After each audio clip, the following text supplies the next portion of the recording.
Tendance Magazine, Espoir de Kin, artiste Limbia Kador. Merci Namkolosi, Alain Dele. Nouvelle Tendance TV. Alain Dele, The King is back. Yo bon Espoir de Kin. Pour s'abonner. Qui reporte à demain trouve souvent malheur en schéma. C'est sur cette note que nous ouvrons la boucle de cette grande émission Buena Vista. Donc Buena Vista qui veut tout simplement dire bienvenue chez Killer. Et salut à cette grande équipe technique qui aujourd'hui est chapeautée par Jordan Panzou. Je dis encore une fois là merci à Hervé Chino Noir qui ne cesse de monter et qui ne cesse de réaliser. Dire encore merci à Alain Dele, pourquoi pas Nouvelle Tendance Télévision, une chaîne qui vous informe, qui vous forme, qui vous divertit. Alors à vous qui suivez bien cette émission, comme je vous ai toujours dit, que nous qui sommes ambassadeurs dans le bon sens et les personnes qui sont derrière cette culture et qui font un grand travail enfin de sortir ou soit d'enlever beaucoup de choses dans le noir et le ramener plutôt dans la lumière. Je suis là en face de vous et par contre je veux recevoir encore une personne qui fait partie de ces personnes en tout cas qui boostent encore une fois la culture vers l'avant. Lui s'appelle Francis Iba et avec moi on aura le temps de parler longtemps et on aura encore une fois là le temps de sortir quelques en fait de sortir la lumière, faire jaillir la lumière là où se trouve le noir et j'espère qu'avec lui on aura le temps de parler de tout et de rien. Bonjour et bienvenue à toi Iba Zaba. Merci Killer. Voilà, merci beaucoup et merci à toutes ces personnes-là au basui occasion peut disposer de Nabango pour Kolanda Bisso en direct na site Nabango Nouvelle Tendance et Alain Dele et merci Nabato Nyonso et merci Naope Killer parce que honoré ngai a invité ngalelo to mettre un peu au solo là par rapport à culture en général. Et d'ailleurs, je suis vraiment flatté et je remercie au bonheur.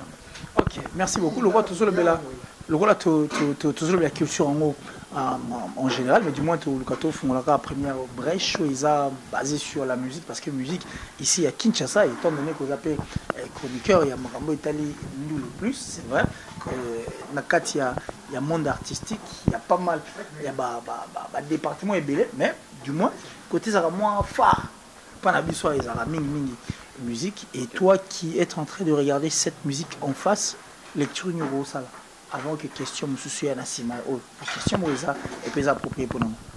Bon, en regardant la musique congolaise, moi je dirais tout simplement que la musique congolaise est commis bandela sous décollage parce que tu décolles déjà un moment parce qu'on était les premiers en Afrique. Il n'y a aucun pays africain où vous avez bêta musique à niveau de la basalité. Il n'y a aucun pays africain où il y a Afrique la la musique congolaise est si vue dans la musique ivoirienne. Parce que la musique ivoirienne, ça la coupé décalé. Base na force na ça coupé décalé. Mais Badou Saga ou Akoufa, de paix à son âme.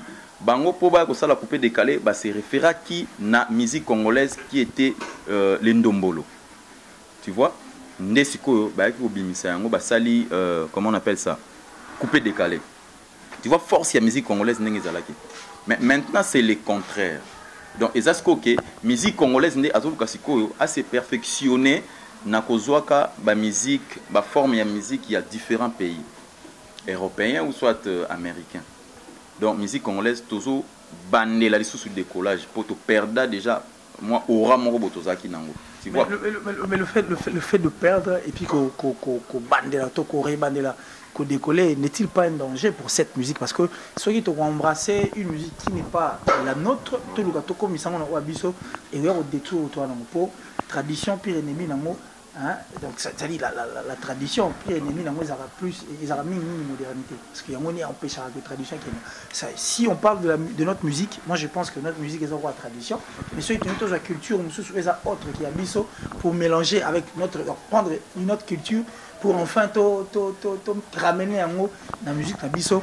N'est-il pas un danger pour la musique en haut dans les jours? Bon, au moins toujours remarqué. Au moins qu'il est si musique toujours en haut net système autosaki dans la colonie. Tu vois, mindele bazalaki pa na bango balongwe pa na bango ba ko découvrir biso tant ba ko découvrir biso ba kutaka ba ancêtre na biso déjà na langue na bango balobaka mais ba ko imposer biso na minoko na bango même pour na kotanga classe même pour na nini ba ko imposer biso système na bango ndenge mo pe na musique omoni musique lelo soki musique ya mindele et comme ko ya pa na biso et comme ko imposer biso moi eloko moko boza colonisation musicale parce que il faut musique na biso nde soki musique na biso eko évoluer donc il faut doter ka musique na biso pe libanda tu vois rumba congolaise eza style ya musique na biso tu vois authenticité na biso to ki ko luka to perdre yango te na pe exemple Fally Ipupa na banzembo no ya bimisi wana moi que je me trompe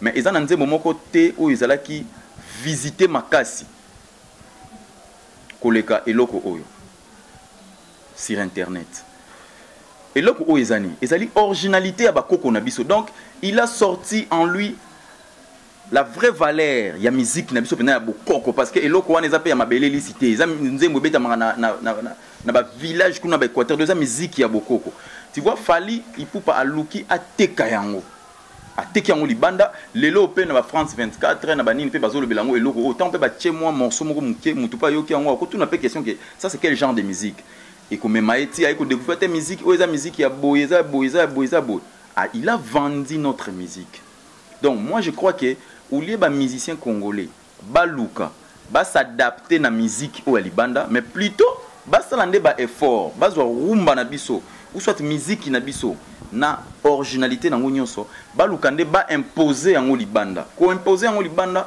ba ko imposer yango na côté ba ko imposer yango à travers ndenge ba kolambela ngo pe ndenge ba ko exposer yango ndenge fallait exposer eloko oyo toki ko mona lisusu par exemple Weranson nini wa yembi ya ba Congo wana tu vois nzembo wana esali ezalaki na chance pe ko sala rage ndenge pe eloko oyo esalaki tu vois ezalaki na rage pe ko sala ndenge eloko wana esalaki mais sauf que artiste vraiment ateki nzembo wana pe na bien te o ki Congo wana tu vois ateki en bête parce que c'était une chanson qui tellement critiquée pour la guerre na biso na sope na soni wana ba stopper mbalamo vente nango oh ba ko luka ba propulser yango ba fula yango davantage c'est ça qu'il est donc nos musiciens doivent faire un effort ya kozwa musique na biso ko imposer yango libanda et non d'accepter musique wana ya musique ya ba occidentaux yango nde e ya ko imposer musique na biso parce que musique na biso eli moi so si les autres bique to bana ko avaler yango donc yeba que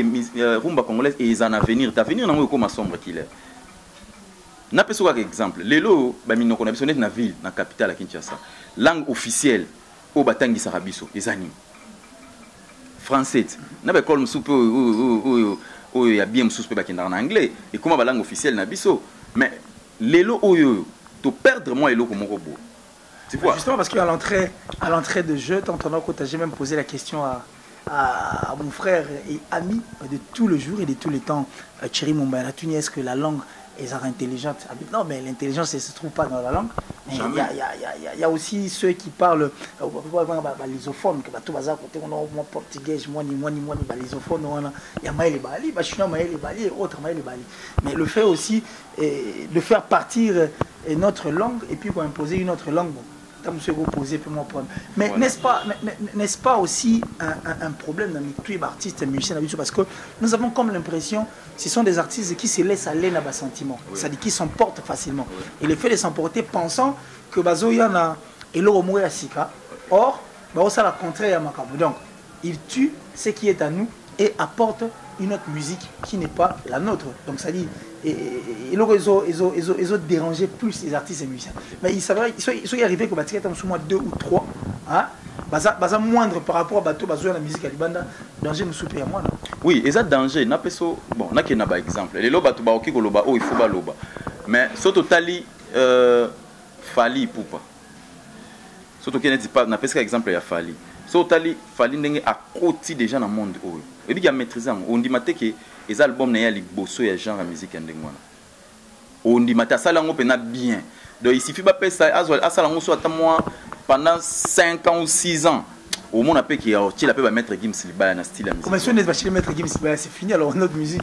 Nalobi soki azui sous taba 5 ans au sale sous album mon ndengwana. Ce qu'on maîtrise nango ba mettre Gims bazwa akoki pe otila bango Libaya na badaju wana. Non, la musique, on a comme niveau. En fait, il y a une question qui me vient comme ça en tête. Encore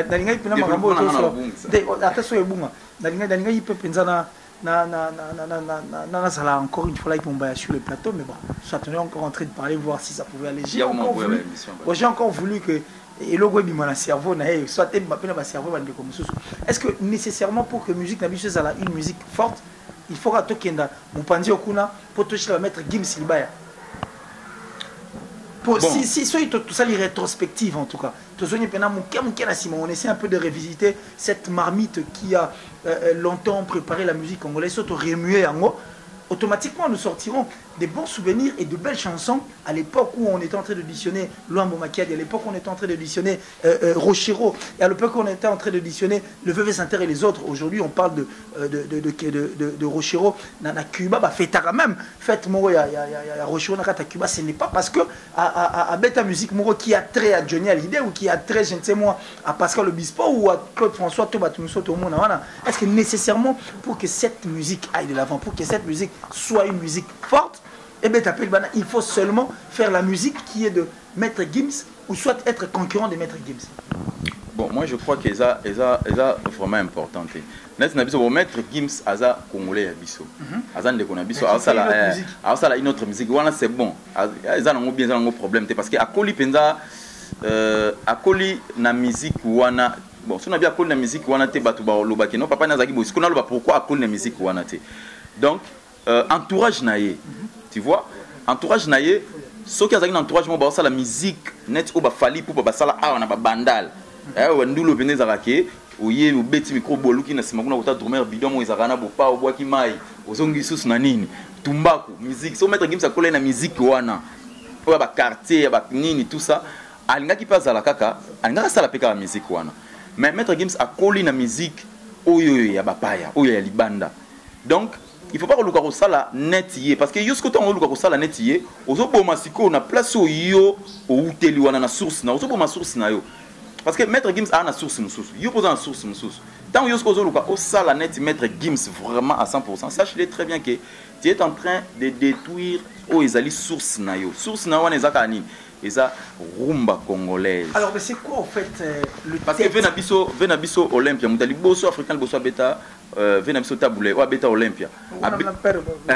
Venabiso do père nabiso mais a beta yango na ma musique au télé loto solo kato to s'adapter nango papa Wemba comme azalaki papa Wemba ba ko découvrir grâce ya rumba congolaise. Alors mais dans ces cas quelles sont les têtes des érosions au ça là que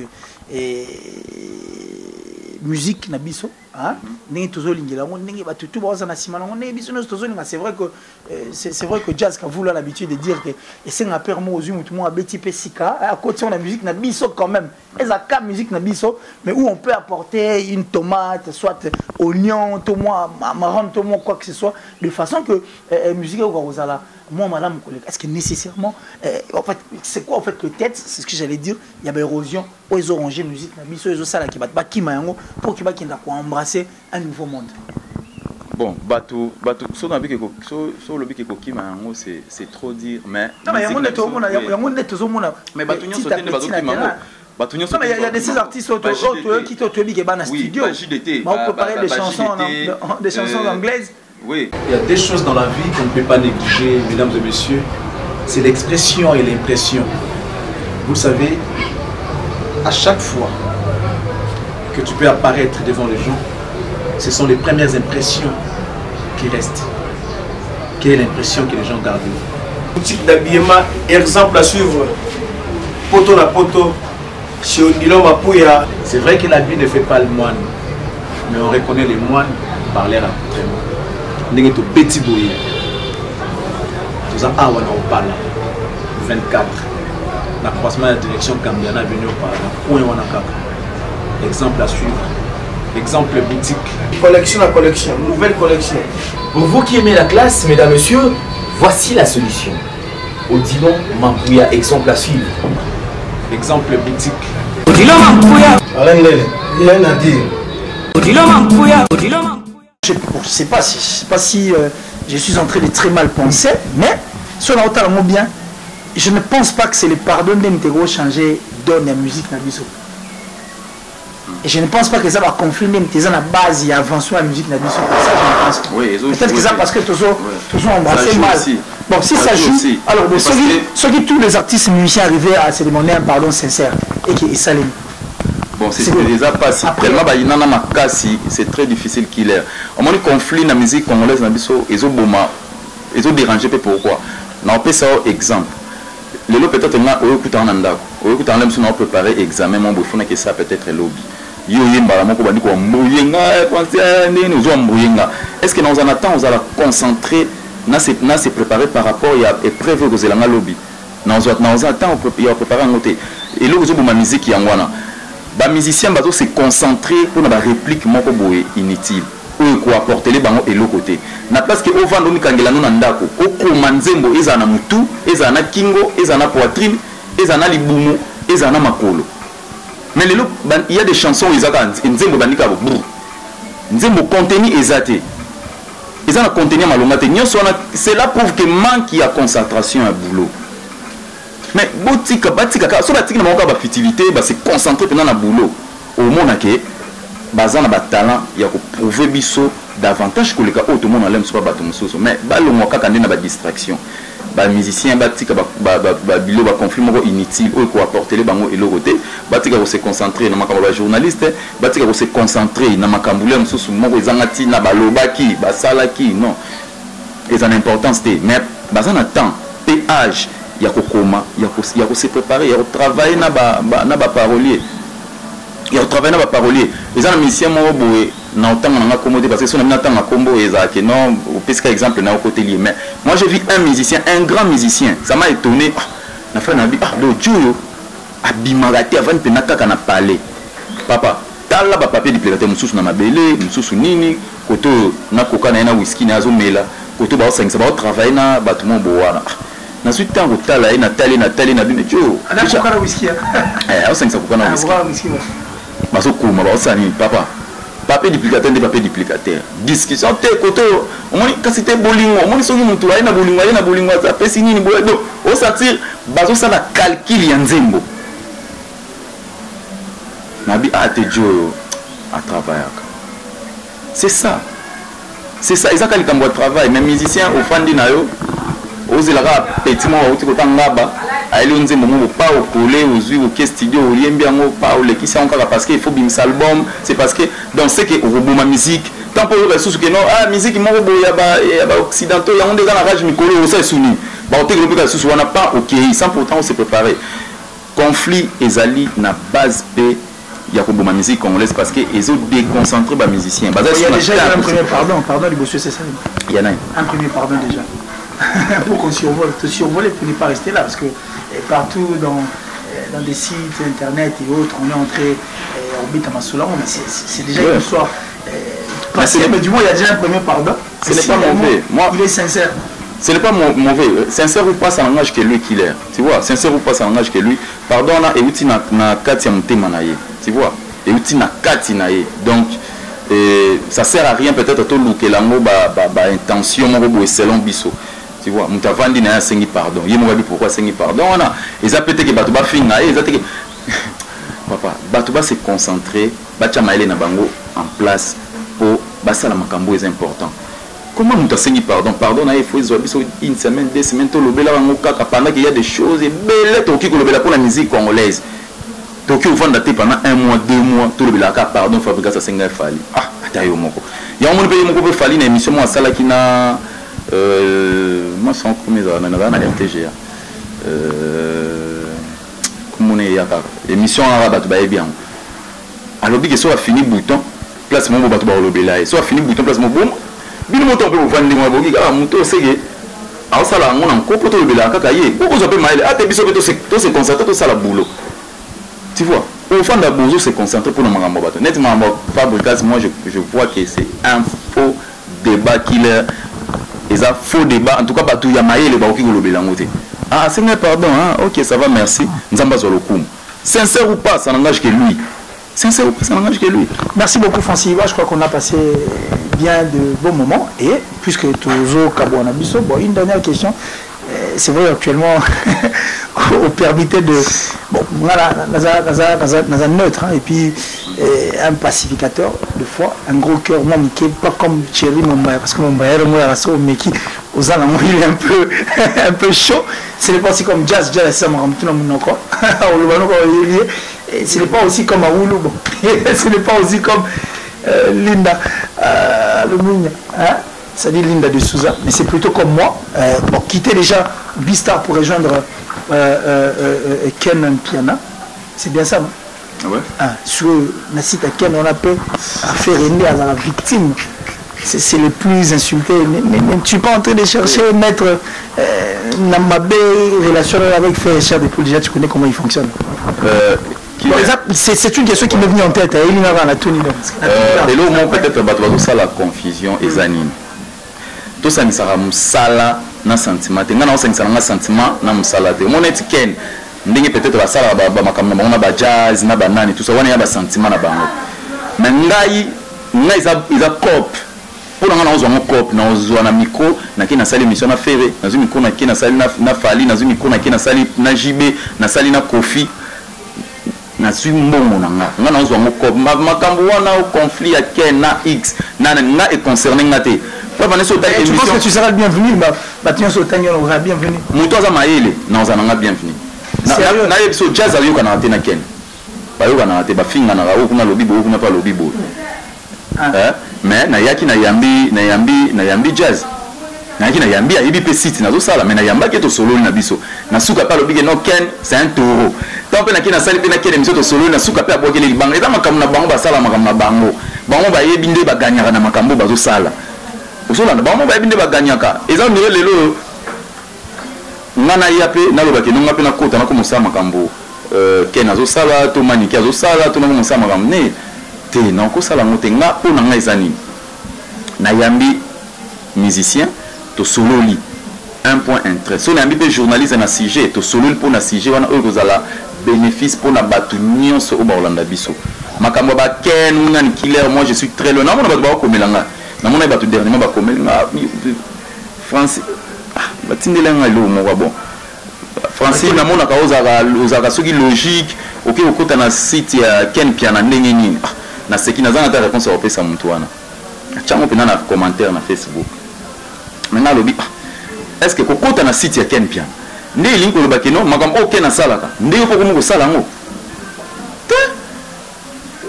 ba chaîne YouTube eza ba orchestre te ba orchestre ndenge lelo na ko pesa exemple ndenge ba ndeko na ba massa na ba wulu bazali a wulu ndenge za pas faire lelo soki yoza oza peut-être na X orchestre so ko lui attaquer faire carrément so pour couter na wulu attaquer so azuyo pena bo ramasser ou pas attaquer wana eza musique mais na biso na ba chaîne YouTube eza ndenge wana te lo ba peut-être eza ndenge wana ya peut-être pas ba journaliste mususu mais netinga e bana ndenge ni na za pa na jazz na za pa na Ken Piana yo jazz oyebi sange Francine na lingité Alain Bo o bana ndenge ni o bana ndenge pona suki soka wana na biso papa nga o yanga ezaki na kotso ba émission na fin du mois pesi nga ntwaka na nga na chena poche makam na yo na Alain na nani talinga te ou soit on arrête.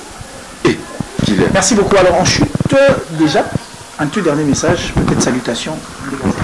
On a pesi mbote na bandeko nyonso o balanda ngai pe o balinga nga basoutenir ngai aza tellement ebelé na vrai na lokuta pe donc en tout cas là on a pesi nga mutu mbote te donc ba souffrir là Merci beaucoup, c'en est fini comme je l'ai annoncé au début que nous aurons le temps et on espère déjà que très prochainement j'aurai Thierry Mumbaya, pourquoi pas Jazz Kavoulou, Solara Marambo parce que Francis je l'ai aussi écouté mais je veux encore écouter l'expertise de Thierry Mumbaya par rapport à ça et aussi auditionner Jazz Kavoulou parce que quand on a payé il est aussi parmi les personnes qui sont fortes. Souffrir mais il était il y a du long en pouille. Merci beaucoup. À suivre. Merci beaucoup. Alors, comme je l'ai dit tout à l'heure, l'expertise d'Abango tout et ça là vraiment important parce que quand nous parlons de cette musique, quand on a le bras que la République démocratique du Congo n'a pas que le diamant, or, cuivre, cobalt, c'est moi, tout autant à la minerai. On a donc ceux qui peuvent, tout ceux qui chantent autant en Tchèque, tout le monde a un tableau tennis, une photo. Ceux qui peuvent, tout ceux qui taillent autant la documentaire, on n'allait pas reconnaître c'était quoi le diamant, et puis voilà. Donc, ça dit, et ça, on a atteint des richesses. C'est aussi les artistes en général qui sont des grandes richesses de ces pays, qui font parler en tout cas le pays, enfin, la République démocratique du Congo, à l'extérieur. Donc nous sommes censés être derrière toutes ces richesses, enfin, et on peut sans moins lumière pour que tout ça la tamise en Japon, Japon dans la matière première à Tamoroté, mais seulement à travers la matière grise. Japon s'est développé, même Bissot pour ça le Kinshasa de ces photos qui est Japon, et pourtant Bissot au Japon, il n'y a pas de photo dans le Italie, diamant ou quoi que ce soit. Donc le sol, le sous-sol, il y a encore des thèmes de richesses, mais aussi les artistes et pourquoi pas la jeunesse pour y avoir et ça à venir y aller. C'est pourquoi je veux recevoir pour vous très prochainement Thierry Mumba et Jazz Kavoulou. On va encore parler par rapport à ça pour que tout puisse avoir la lumière pour questions à Moko. Est-ce c'est le pardon qui manque dans la musique, dans Bissot pour qu'il y ait un liboso? Et ça, monsieur, la musique est en soutien des acquis, quand bien même YouTube, WhatsApp, Facebook et autres, et aux hommes, mais quand on tient, attends la personne à côté, si tu veux, tu as mis la biso, tu retiens la biso sur WhatsApp, la biso, comment on appelle ça, tu télécharger peut-être. Il faut essayer un peu de revoir encore et puis de redonner à Tassoki, Barambo, toujours, mais les dieux de la musique. Qui est les dieux de la culture, pourquoi? Parce qu'on a quand même cherché qu'il y ait une lumière en ce qui concerne notre culture. Mais du moins, pour s'écouter, je dirais merci à Tati Bouchiri. Tati Bouchiri, lui, c'est le ministre de la Défense Nakatia Hollande. Le ministre de la Défense Nakatia Hollande, Tati Bouchiri. Lui, c'est le mignon garçon. Hollande tombé, sa double parking. Salut à toi, salut encore une fois là à Chouchou Tati, la véritablement vraie, véritablement femme d'affaires. Et dire encore merci à Maloris la Congolaise en avant le pouvoir renouvelable. Grande dame, ça dit à toutes ces personnes qui aiment bien qu'il est ici. Donc on est là, mais le plus important, c'est que le tout dernier Congolais qui restera dans la République démocratique du Congo, s'il te plaît, on se retrouve très prochainement à l'aide de notre numéro. Mais d'ici là, portez-vous bien. Bye. Tendance Magazine, Espoir de Kin, artiste Limbia Kador. Merci Namkolosi, Alain Dele. Nouvelle Tendance TV. Alain Dele, the King is back. Yobongo na Espoir de Kin. Pour s'abonner.